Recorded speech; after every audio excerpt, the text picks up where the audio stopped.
Pessoal, tudo bem? Eu sou Thaís Reis Oliveira, repórter da Carta Capital, e começa agora mais uma edição do Fechamento. Estou aqui acompanhada mais uma vez do editor-chefe Sérgio Lírio e do também editor Rodrigo Martins para falar sobre a edição dessa semana da revista que chega nas bancas até o final de semana. E a capa dessa semana fala sobre o descaso do presidente Jair Bolsonaro diante da ameaça do coronavírus, mais especificamente diante do drama que brasileiros que vivem na China estão enfrentando desde a descoberta do vírus. Rodrigo, explica melhor. Então, na verdade, assim, arrasta-se já há algumas semanas um pedido de socorro dos brasileiros que estão na região de Wuhan, né, que é o epicentro da epidemia de coronavírus. E durante esse tempo todo o governo tentou se esquivar da responsabilidade de repatriá-los. Sim. Houve uma ocasião em que o Bolsonaro chegou a recusar ajuda para uma família que estava nas Filipinas, que também teve casos, né, de coronavírus, e ele chegou a declarar que não seria oportuno repatriar essa família e colocar em risco toda a população brasileira. O fato é que isso pegou muito mal, né? Essa reação do Bolsonaro, essa omissão dele pegou muito mal, sobretudo porque os brasileiros que estavam em Wuhan começaram a fazer uma mobilização pelas redes sociais, na mídia, com entrevistas, com vídeos, inclusive, que repercutiram muito no YouTube, né, praticamente implorando para serem resgatados de lá.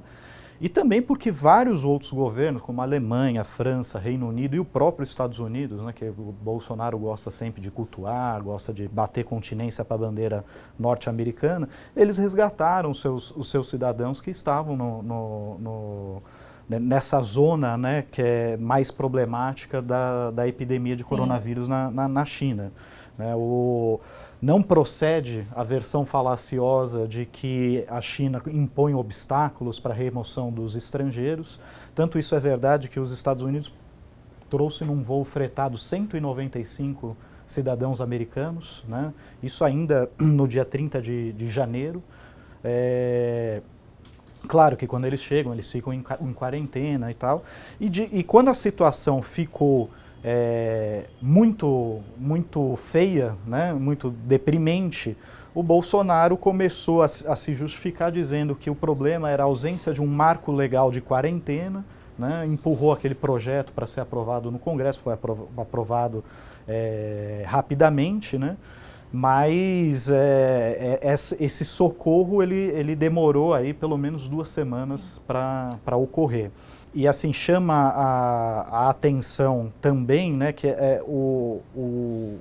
como será feito esse resgate, né? Eles escalaram 2 pequenos aviões da Presidência da República, aviões com capacidade para 30 pessoas, que será necessário fazer 4 escalas. Uma numa cidade chinesa, outra em Varsóvia, na Polônia, outra nas Ilhas Canárias, outra em Fortaleza, para só então chegar em Brasília. Né? E de Brasília ainda tem uma viagem de 1h30 até a base aérea de Anápolis, onde eles ficarão lá por 18 dias, confinados em quartos individuais, ao som dos caças da Força Aérea Brasileira, né, que tem por ali, sem poder receber visitas, claro, por conta do isolamento, e obrigados a fazer toda a bateria de exames que for recomendada. Né? Rodrigo, eu sei que você conversou também com infectologistas, virologistas, especialistas na doença para saber qual é o tamanho da ameaça desse vírus em solo brasileiro especificamente e o que você descobriu? Então, na verdade, assim, não existe um consenso entre os especialistas sobre se esse vírus chegará ou não ao Brasil e qual o impacto que terá.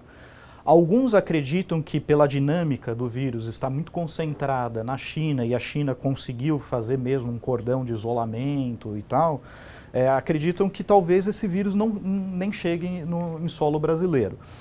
Outros acham, e eu acredito que é uma possibilidade um pouco mais razoável, que o vírus mais cedo ou mais tarde chegará. Afinal de contas, a China é um país que tem 1,4 bilhão de habitantes, é o maior parceiro comercial do Brasil. há um intercâmbio muito intenso entre o Brasil e a China, e é muito improvável que esse vírus não chegue em algum momento no Brasil. Assim, na verdade, o que acontece é que o Brasil ele acabou favorecido por dois fatores. O primeiro é a distância de mais de 16 mil quilômetros da China, né, e a sazonalidade.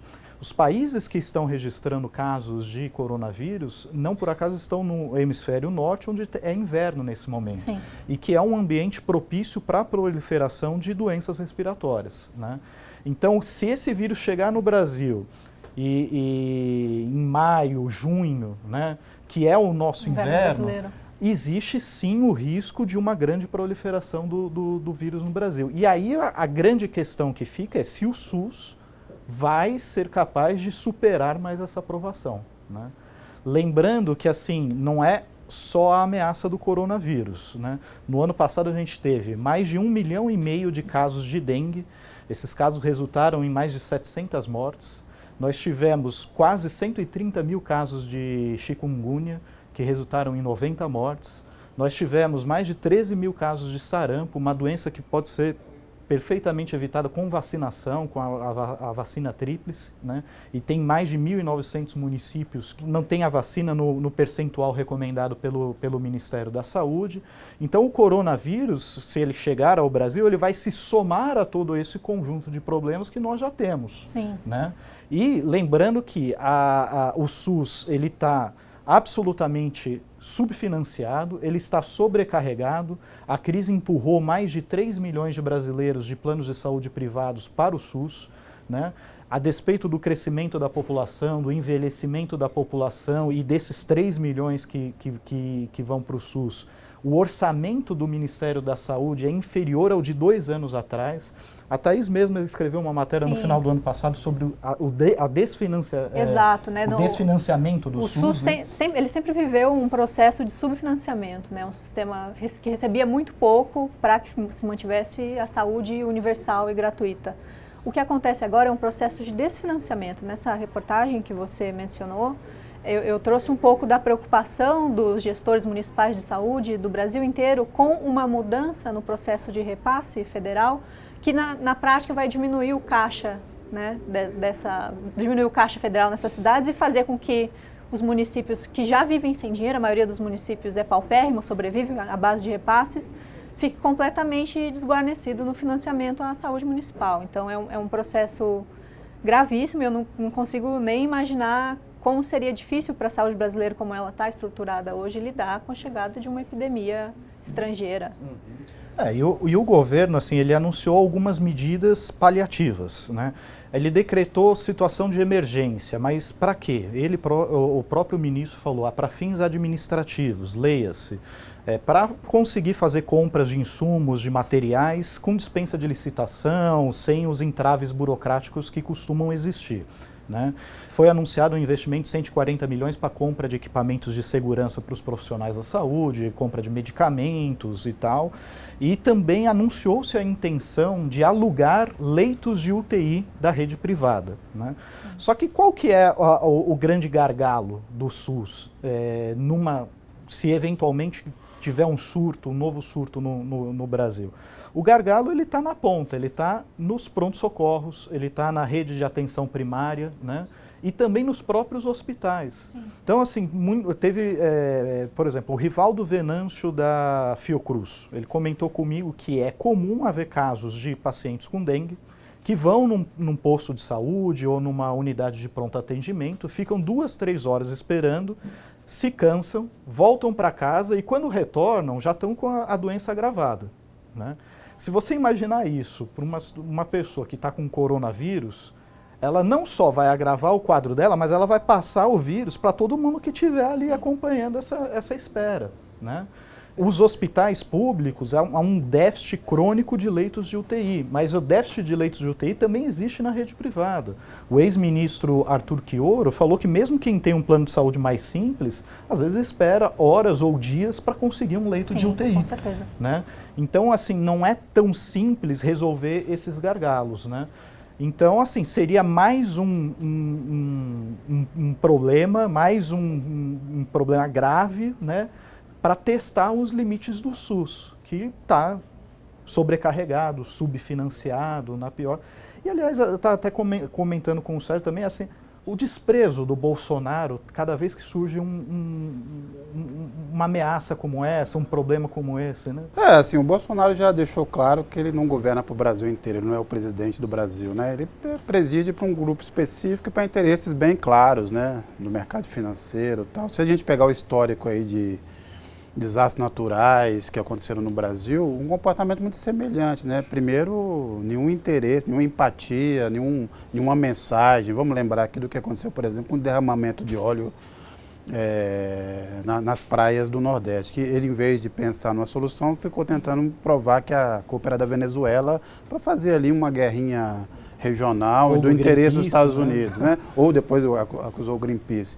O que ele fez no caso das enchentes no Brasil, que mataram tanta gente em Minas Gerais, que causou no Rio de Janeiro e em outros lugares, e no Nordeste? Nada, né?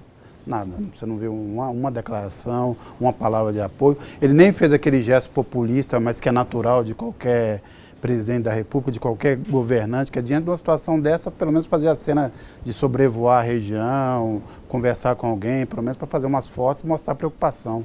Nenhuma, né? E todas as medidas que ele toma são forçadas, em certa medida, pela sociedade, né? Este caso de Wuhan é claríssimo, né? Dependesse dele, os caras iam ficar lá, voltassem do jeito que desse, de cavalo, nadando, pegassem uma carona num cargueiro. E, como você mostra nessa reportagem, é uma solução, além de tudo, ridícula, que bastaria um avião maior das Forças Armadas, da aeronáutica, para trazer todo mundo. Ele vai mandar aviões... Mas aí é privilégio dos ministros do Bolsonaro, né? A farra dos jatinhos não pode, que alguém talvez vá para algum outro lugar. Então, é o Bolsonaro, né? Quer dizer, é o país, é o momento que se governa. E me impressiona só que tanta gente acha que isso é natural. É mais um comportamento que se tenta naturalizar no Brasil, mas que deve ser repudiado, né, em grande medida. Sim. Inclusive aquela declaração que ele deu sobre o fardo que representam os pacientes com HIV no Brasil. Sim, que é um custo, né?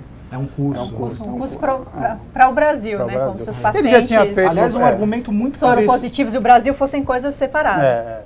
Aliás, ele fez um comentário muito parecido também sobre os próprios brasileiros na China. Na sexta-feira passada, na sexta-feira 31, ele estava fazendo os cálculos de quanto custaria o resgate. Mas olha, se fretar um avião é $500 mil, é muito caro. Quer dizer, é muito caro, né? Mas é menos do que ele gastou no cartão corporativo no ano passado. É menos do que ele gastou no cartão corporativo. E não deixa de ser irônico para um ex-capitão do Exército deixar para trás compatriotas, né, abandonados, né? Bem, quer dizer, além dessa reportagem de capa, a gente traz aqui também outro assunto palpitante, o texto do André Barrocal, a apuração do André Barrocal sobre a continuidade das investigações no caso do Flávio Bolsonaro. Se dependesse do Sérgio Moro e da Polícia Federal comandada pelo Sérgio Moro, o Flávio Bolsonaro estaria na boa, mas como a investigação corre no Rio de Janeiro, ela continua, o sigilo foi quebrado, e quem pode explicar um pouco mais sobre isso é o próprio Barrocal. Fala aí, Barrocal. Olá, colegas de redação em São Paulo, amigos de Carta Capital. Exato, essa semana eu trato do senador Flávio Bolsonaro e da forcinha que a Polícia Federal do ministro Sérgio Moro acaba de dar a ele. Uma ajuda que não resolve, no entanto, a vida do enrolado senador, que, por exemplo, nos últimos dias teve também uma derrota no Tribunal de Justiça do Rio de Janeiro. Mas vamos começar pela PF. Os federais concluíram que Flávio não lavou dinheiro com negócios imobiliários. Essa conclusão faz parte de uma investigação que corre no âmbito da Justiça Eleitoral. Essa apuração tem como ponto de partida declarações patrimoniais entregues por Flávio à Justiça Eleitoral. Chama atenção nessas declarações particularmente um apartamento no bairro de Laranjeiras, no Rio. Na eleição de 2016, Flávio declarou ter metade desse apartamento e que essa metade valia R$560 mil. Só que 2 anos antes, o senador declarou esse mesmo apartamento por um valor maior, R$580 mil. R$580 mil por 100%, não por 50% do imóvel. Um dia depois de a Folha de São Paulo ter noticiado essa conclusão da PF, o Tribunal de Justiça do Rio de Janeiro impôs uma derrota a Flávio Bolsonaro. Manteve por 2 votos a 1 a quebra dos sigilos bancário e fiscal do senador, determinada em abril de 2019. Essa quebra integra uma outra investigação que mira o senador, aquela investigação do caso Queiroz, das famosas rachadinhas. Essa investigação esteve parada de julho a novembro de 2019, graças a 2 liminares do Supremo Tribunal Federal. Com a revogação dessas liminares no final do ano, as investigações puderam ser retomadas. Em dezembro, por exemplo, houve batida policial em uma loja de chocolates da qual Flávio Bolsonaro é sócio, em endereços ligados a uma ex-mulher de seu pai, Ana Cristina Siqueira do Vale, e a Fabrício Queiroz. Fabrício Queiroz, que foi chefe de gabinete de Flávio quando este era deputado estadual no Rio de Janeiro. Bom, é isso. Um grande abraço a todos e até a semana que vem. Bem, é isso aí. Outro assunto que a gente traz essa semana também é uma volta da Thaís a um assunto que ela já tratou em outros momentos, que é o posicionamento da CNBB, né, da Conferência dos Bispos, em relação ao governo Bolsonaro. O ano passado, quando teve a eleição, né, Thaís, aparentemente se esperava uma CNBB mais aguerrida, não foi tanto assim, mas parece que vai mudar novamente. Sim, né? sim. O que aconteceu foi o seguinte, faz cerca de 9 meses que a CNBB escolheu os seus diretores, secretários gerais, quem são, em tese, os novos poderosos ali da conferência. E nessa época temia-se que haveria um arranjo que favoreceria a ala mais conservadora da igreja. Tanto pela eleição do Bolsonaro, tinha essa impressão que o momento político iria favorecer a eleição de uma trinca conservadora, né? A igreja de direita. Não foi isso que aconteceu, acabou se formando ali um arranjo moderado, mas tem-se a impressão, passados esses 9 meses, que a CNBB baixou o tom nas críticas que costumava fazer ao governo, né? Não ao presidente em específico, é claro que aqui a gente está falando de uma instituição católica que tem décadas de atuação, mas contra políticas do governo. No ano passado a CNBB se posicionou contra privatizações, comentou frontalmente vários dos casos que aconteceram, como em Brumadinho e etc. Esse ano a postura da organização foi menos incisiva em relação a isso. Mas aconteceu uma mudança importante, né? O Dom Leonardo Steiner, que era o homem forte da CNBB até então, que foi secretário-geral por 8 anos, é agora o arcebispo da Amazônia. E ele tem uma opinião algo distinta, né, do que a nova direção da CNBB tem levado aqui adiante. E ele mantém, né, a posição que ele teve há muitos anos e promete não se calar diante de avanços do governo contra terras indígenas, contra o desmatamento, a favor da privatização. Então, essa postura mais aguerrida que a CNBB teve até aqui, que marca a atuação histórica da instituição, agora está se deslocando para a Amazônia na figura de Dom Leonardo. Você acha que ele vai estar mais alinhado nesse pensamento com o Papa Francisco? Você acha que ele reproduz o que foi discutido no sínodo? Sim, eu conversei com ele pessoalmente, né? E ele diz que sim, né? Acho que tá muito claro ali o alinhamento do Dom Leonardo com o Papa Francisco. Ele é muito próximo ao Dom Cláudio Umes, que é um bispo, que é o bispo mais próximo do Papa Francisco aqui no Brasil, um cara com o qual ele tem uma relação de amizade. Quem viu aquele filme Dois Papas vai ver algumas cenas onde tem o Dom Cláudio Umes e o Francisco conversando, né, antes do conclave que elegeu Bento XVI. Então ele se considera um soldado de Francisco e promete trazer adiante os ensinamentos do sínodo, né, a procura por construir uma igreja com uma face amazônica,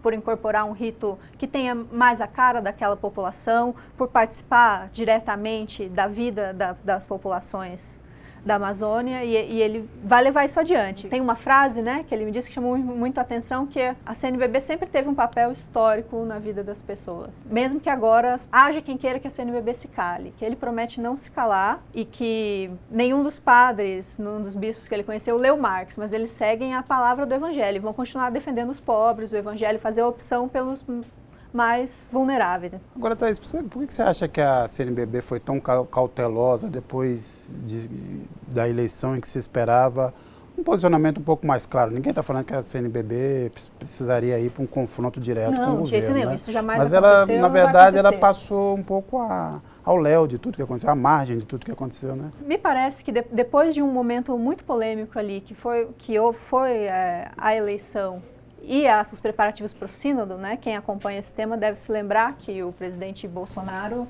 e o general Augusto Heleno admitiram estar acompanhando muito de perto os preparativos do sínodo do Brasil. E não é segredo para ninguém que a militância bolsonarista considera a CNBB uma inimiga, né? Considera esses padres, os bispos, comunistas. Então, depois dessa eleição algo moderada, optou-se por baixar o tom, por entender que responder diretamente aos ataques do governo e aos ataques da base aliada, dos aliados do governo, tornaria a CNBB um inimigo ideal para o Bolsonaro. Então, desde então, embora os trabalhos de base tenham continuado, a CNBB lançou em janeiro um curso de formação política, entendeu-se que era melhor um tom moderado, depois de uma época turbulenta, seria o mais adequado. Mas isso não é um consenso dentro da organização, dentro da Igreja Católica. Tem gente que acha que para fazer a opção pelos pobres, pelos vulneráveis que o Papa Francisco determina, você tem que erguer a voz, né? Que uma igreja que tenta ficar de bem com todo mundo, na verdade, está deixando para trás quem mais precisa. Então, vão haver mudanças, discussões a esse respeito ainda nos próximos meses. Eu acho que a animosidade tende a crescer, já que o Papa Francisco revelou esses dias que pretende receber o ex-presidente Lula, sim, né? Sim. Então, a marca de que ele é um Papa comunista, ligado à esquerda na América Latina, ficará maior e quem tiver aliado a ele sofrerá mais, né? Sim.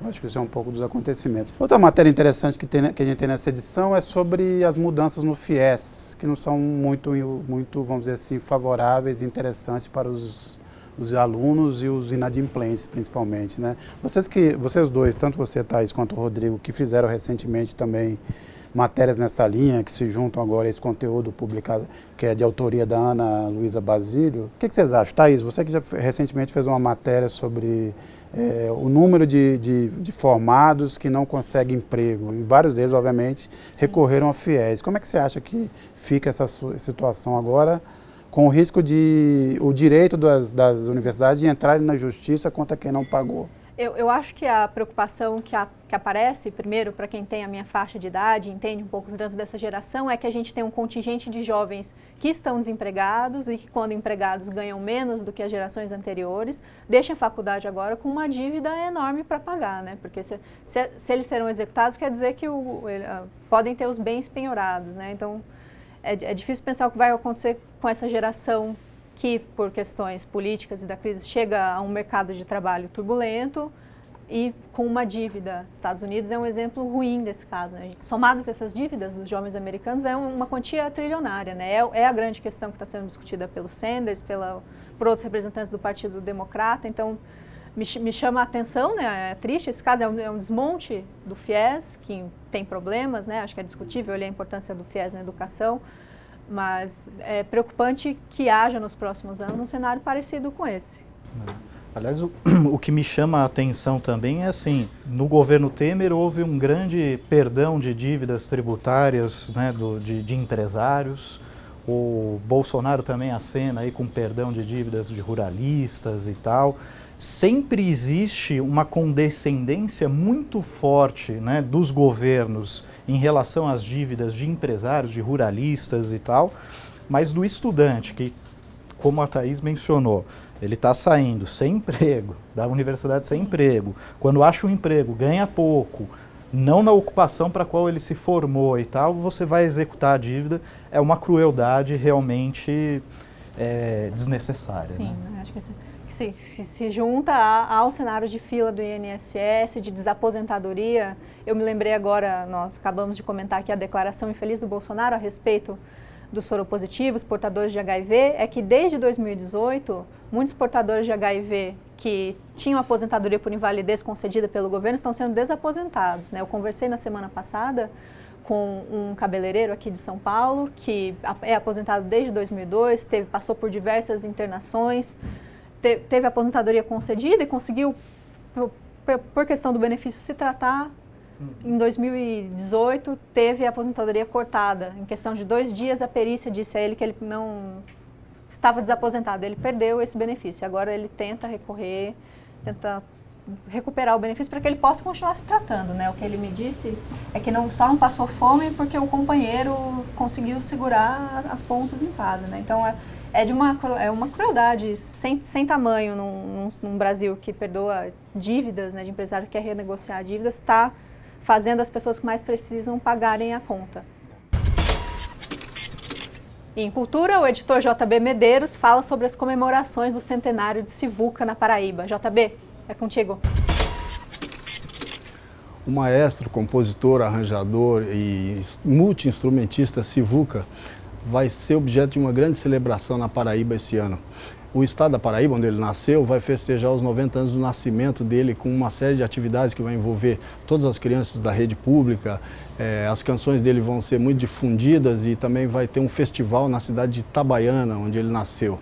Sivuca foi, para quem não sabe, foi um dos maiores compositores brasileiros e também foi um cara responsável por levar a sanfona para as salas de concerto com as composições dele. Ele era autodidata, mas tinha um conhecimento musical extraordinário. Esse é o destaque da nossa edição de Carta Capital Cultura dessa semana. Essa foi mais uma edição do programa Fechamento. Eu agradeço a audiência de todos, agradeço a presença da Thaís, do Sérgio e convido a todos que gostaram desse vídeo a compartilhar, curtir, tocar a sinetinha aí embaixo. Se você não gostou também, pode deixar seu comentário. Nem sempre. Não, se for ofensa, a gente vai ignorar solenemente. Se for criminoso, acionaremos a justiça. Obrigado a todos. E os melhores a gente vai ler aqui também. Os melhores a gente elenca aqui. A gente se diverte muito. Tchau, tchau, gente. Até Obrigada. mais. Até a próxima.